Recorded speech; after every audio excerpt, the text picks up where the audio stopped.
Hi, my name is Taylor Walker. Before I respond to the prompt, I'll just tell you a little bit about myself.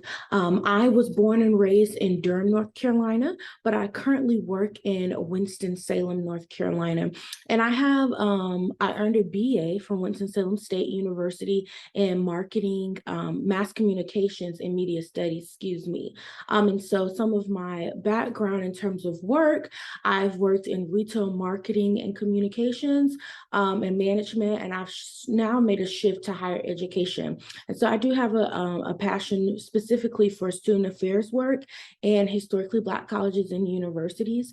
And so while I was working in retail marketing, I discovered my passion for DEI work. That stands for diversity, equity, and inclusion, if you don't know. And so I am really passionate about serving marginalized people in communities. And so I've been able to kind of put together all my passion projects and areas of interest. And it's led me to the urban education program here at UNC Charlotte. And so that's just a little bit about myself. So I'm really excited. I've been really excited about this master's program, but specifically, I am very interested in the conversation about race and anti-racism.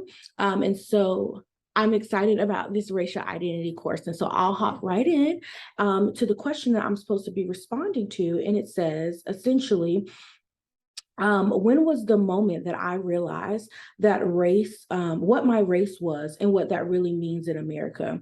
And I think that is such a great question, and it's layered too. As an African American woman, um, I honestly can't think of a time where I wasn't aware of my race, even from a very young age. So I'll kind of give some of those. Well, being Black, right, has always been a part of how I show up in the world and how I navigate it. Um, I'm gonna pick out some moments in my life that were like, oh, okay, you're Black.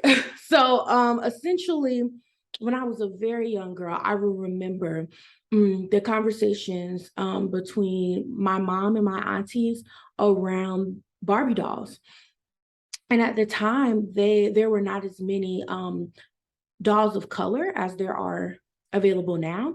And so around birthdays and holidays and Christmas and stuff, I would hear the conversations around being able to find a Black Barbie doll.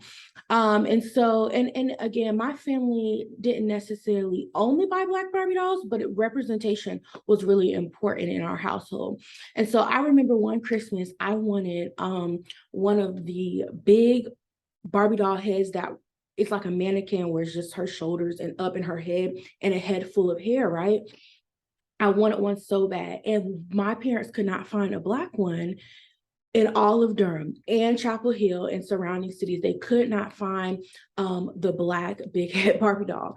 And my mom was looking online and she finally found it, and she had it shipped in or whatever. And I vividly remember how I was a little disappointed because while the skin on the young lady on the Barbie doll was Black, it was brown, her hair was not the texture of a Black woman. And then even her facial features. And I remember being like, why does this Barbie doll, well, one, why was it so hard to find her? And then two, why does she look like this? So I remember that. I also remember I was a very, very big fan of American Girl doll. And at the time when I was growing up, they had very few Black dolls available. And then the line that specifically had stories, the only Black doll was Addie, excuse me. And Addie her story was about being a slave. And I remember my parents took me to Atlanta and I visited the American Girl doll store there. And I was just fascinated that there were no storybooks outside of Addie that had to do with a Black main character. And so my parents bought me all of the Addie books.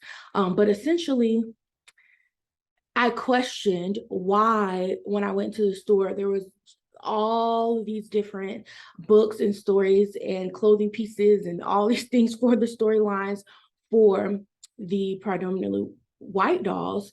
And then Addie had her section, her things, and it just so happened to be that her story was about slavery. So I think those are some of the two big things when I was younger. And then when I was older, I vividly remember in high school, I was in high school when the start of the Black Lives Matter movement happened. And I remember when Michael Brown was murdered. And essentially, while I knew the very vast history of um,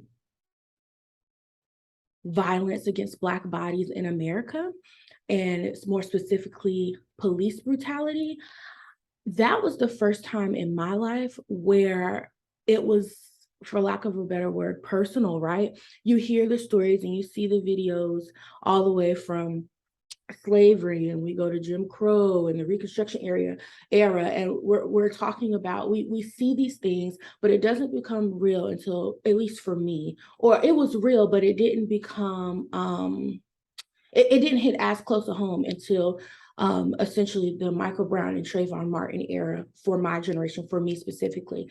And I vividly remember what that felt like, especially one, just being a young adult, a teenager in that era, but more so how it felt going to a very mixed race high school and having to navigate those really tough conversations around race that oftentimes switched into politics. It was a whole thing, and all of us lived through that. So essentially, you probably have your own experience around it. But that was a really tough, and it was a defining moment for me when I decided, what I wanted to do with my life.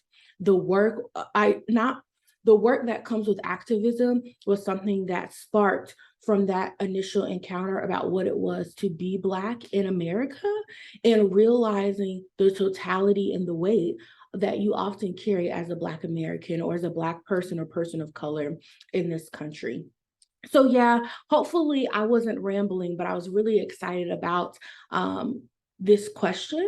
And I think those are some really great examples about, in my life, about when I first realized what it means, what my race is, one, and then what it means to be Black in America.